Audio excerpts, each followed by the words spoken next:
Assalamualaikum dan selamat sejahtera. Berjumpa pada hari ini untuk mempelajari Bahasa Melayu tahun 6. Tajuknya iaitu Tingkatkan Ekonomi Bersama. Objektif pada hari ini iaitu cikgu mengharapkan anak murid dapat kenal pasti ayat aktif dan ayat pasif. Kemudian, sambung cerita dengan membina ayat aktif dan ayat pasif daripada perkataan yang diberikan. Berdasarkan kemahirannya iaitu kemahiran membaca. Kita buat ulang kaji sedikit. Apa yang dikatakan ayat aktif? Ayat aktif iaitu ayat yang mengutamakan pelaku.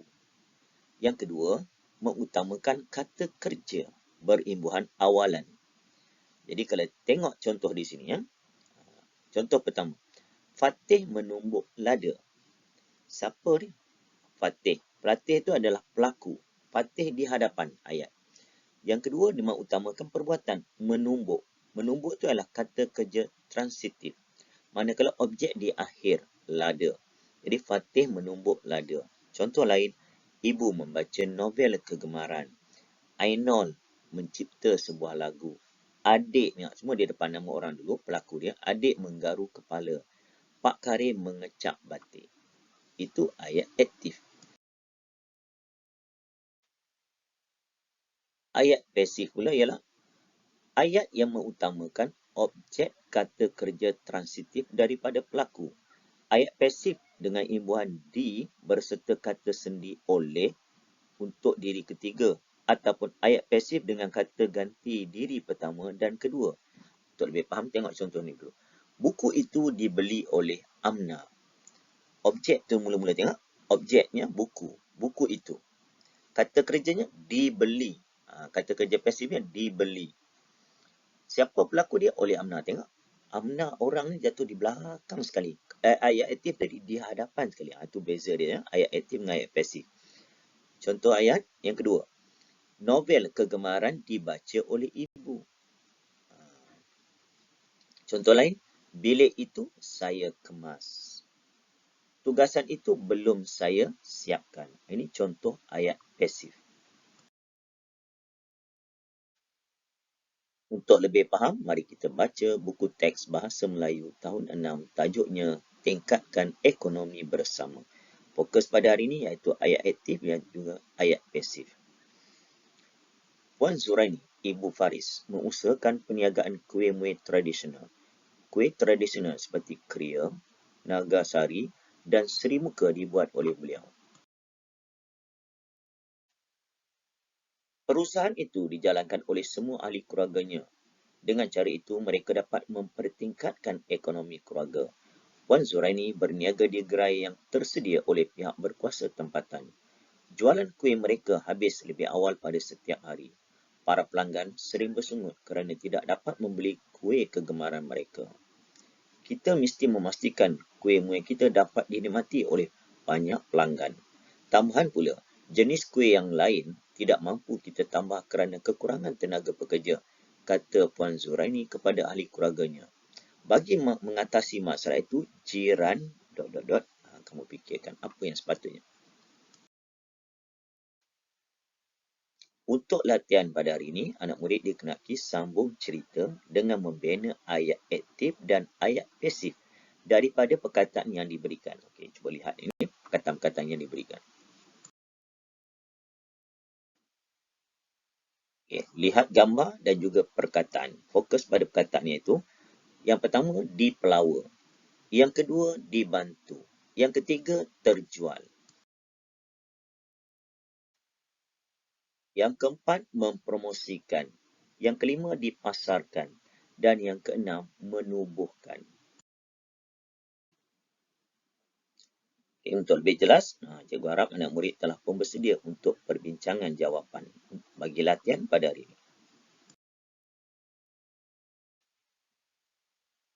Sebelum cikgu bincang, tengok apa kata musim cilik, nak ingatkan balik semula apa ayat pasif, apa ayat aktif. Ayat pasif adalah ayat yang mengandungi kata kerja yang mengutamakan objek asal sebagai subjek baharu. Contoh, kuih-muih dijual Faris. Berdasarkan petikan tadi. Contoh, kuih-muih dijual oleh Faris.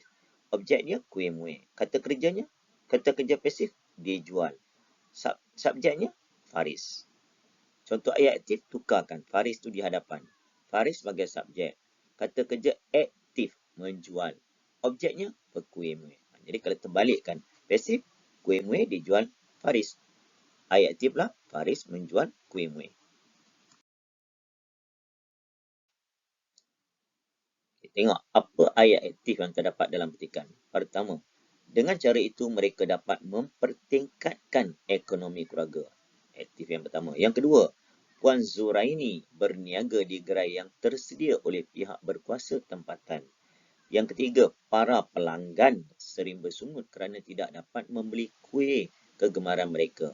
Dan yang keempat, kita mesti memastikan kuih muih kita dapat dinikmati oleh banyak pelanggan. Itu ayat aktif.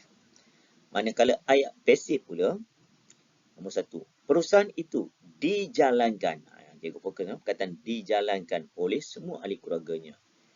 Nombor dua, jualan kuih mereka habis lebih awal pada setiap hari. Dan yang ketiga, tambahan pula, jenis kuih yang lain tidak mampu kita tambah kerana kekurangan tenaga kerja. Itu ayat pasif. Jadi berdasarkan perkataan-perkataan yang diberi, kamu dikenaki melengkapkan cerita. Ini contoh dia.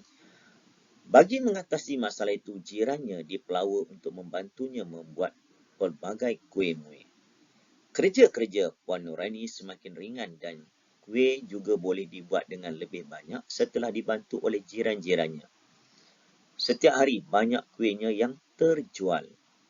Bagi meluaskan pasaran kuih muihnya, beliau mempromosikan jualannya di media sosial. Hasil daripada promosi yang berkesan dan berterusan, kuih muihnya berjaya dipasarkan secara lebih meluas. Beliau menggunakan perkhidmatan penghantaran untuk memudahkan para pelanggannya.